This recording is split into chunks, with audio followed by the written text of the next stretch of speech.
what school you applied to. Open it, open it. Alright. Mom and Dad are so excited. What does it say? Come on, big brother, you can do it. Come on. If this isn't good news, I don't want to do it. Honestly. You've worked so hard. know. You got in. I know it. No, you gotta do a research and see how many people have actually not What does it say? assaulted. It says, I've been accepted to the nursing That program. is awesome. That is awesome.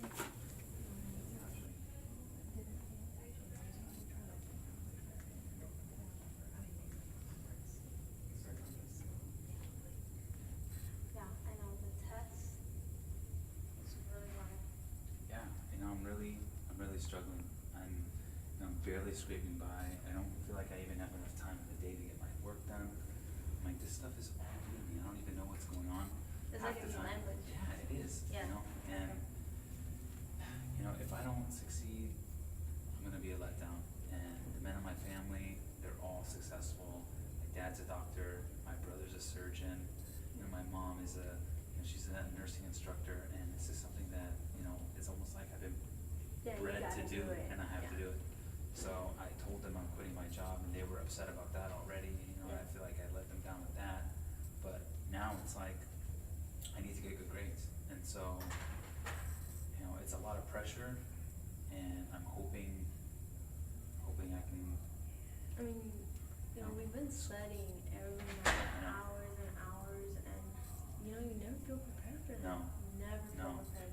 And sometimes they throw these questions where it's like, it's the correct one, but it's not the most correct. Right. And it's like, Some of the questions don't even make sense. They Yeah. talk about tongue piercings and stuff that you're like, I don't even. That's I not didn't even even part of know the that. material. Yeah. Yeah. It happens all the time. I know. Copper bracelets. You remember there was one about a copper bracelet? Yeah, And I got that one wrong. yeah, it wasn't even, so, we're gonna have stuff like that throughout the, the course of this thing, and if I can, Well, it's hard to manage manage these because- questions, Your dad and actually your parents, both of them, have always been on you. and they're not as helpful as you think, because they feel like, since I'm the oldest boy, like I should be doing it on my own, because my dad thinks that that's what he did, so Right. he expects me to do that, so I don't feel like I can go to him for help.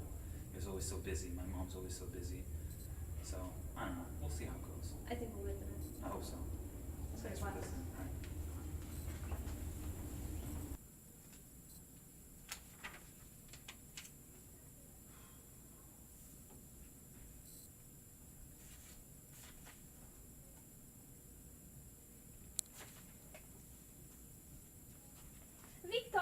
Victor, my boy, come eat. I made my world famous hummus and tabbouleh. Okay, You have to come eat. I know. I'll be there, Mom. I'll be there. Don't worry. Victor, you have been studying all day long. You need to eat. It's a lot of stuff.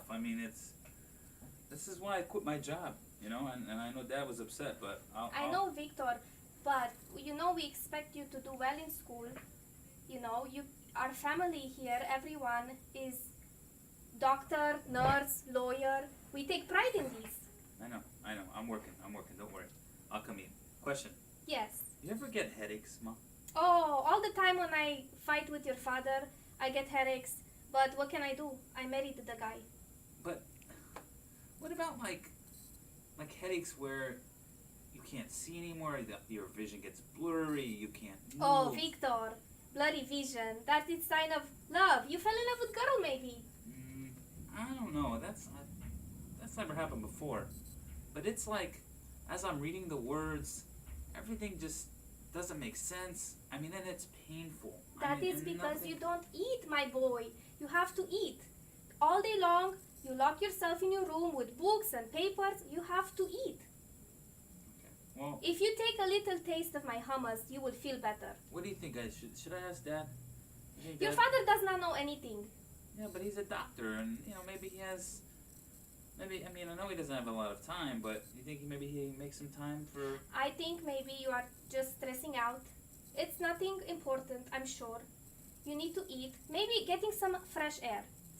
What do you say we go in the garden? Okay. For a walk, maybe? Okay, Mom. Okay. And you have to eat. All right, I'm coming. Okay, I'll come. let's go to the kitchen now. Okay, I'm coming. Go Okay. ahead. I'll meet you there. Okay, my son. Knock, knock. Doctor? Hi, I'm Dr. Roberts. I have the results of your CT and biopsy. Um, we found an inoperable tumor in your brain. So that means that the tumor is too advanced for any kind of treatment. Um, the rate that it's spreading is very aggressive and rapid. So unfortunately, we don't have any treatment options for you. And I wanted to let you know that you have the option of hospice care. What's that? I can call the case manager to come talk to you and your family. It's a program where patients choose to enroll in, and it's for end of life. Unfortunately, the tumor is inoperable.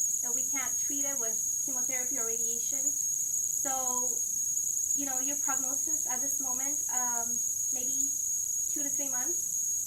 I'm sorry to break these news to you, but those were the results That's it? that I got in. That's it. That's our best guess. Guess? What? Are you kidding me? I go from having headaches to now I'm 2 to 3 months to live and you can't do anything about it? Unfortunately, it's too advanced for us. Treatment will not help. It will just, put you in more pain and distress, and we have no other option. Well, I don't want to die. I'll talk to your case manager. She'll come in and talk to you about hospice care.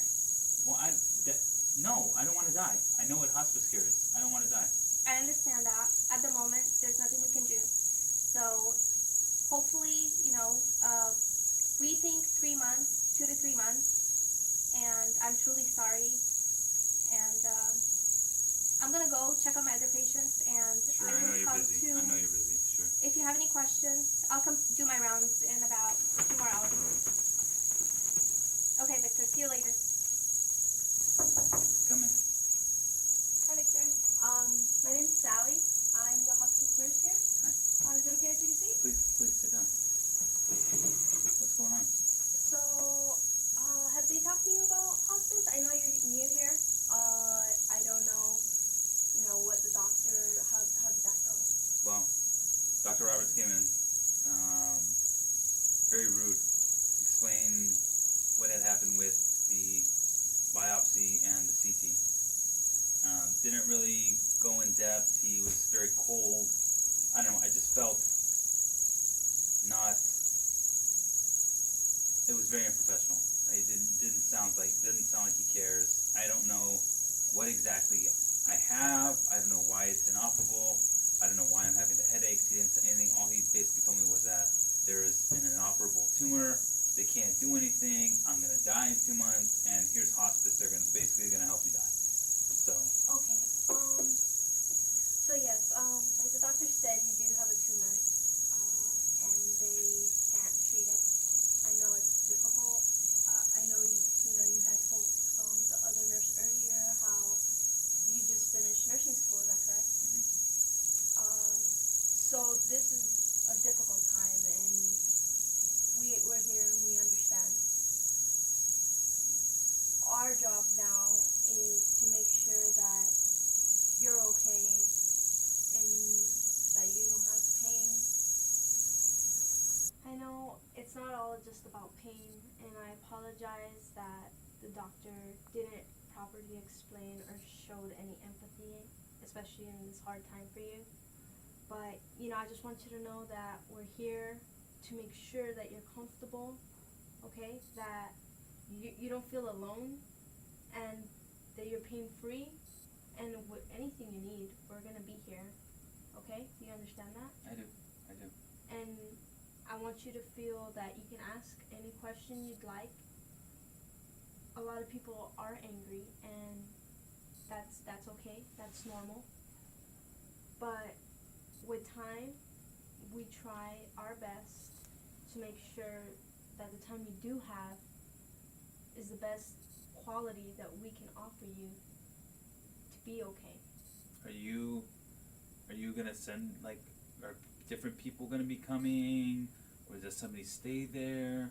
I don't know exactly how it works, but I know that I understand what you're saying, but I just feel like it's gonna be, I have this idea that it's gonna be this assembly line of nurses just coming in to basically, just to kill me. They're just gonna give me stuff to make me die quicker.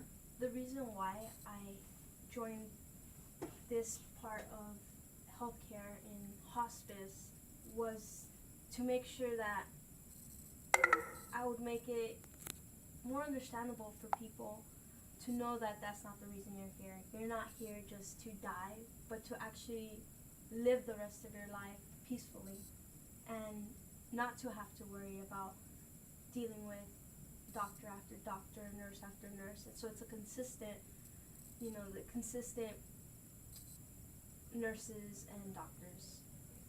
So I just want you to know that I'm going to be your primary nurse and I'll be on call.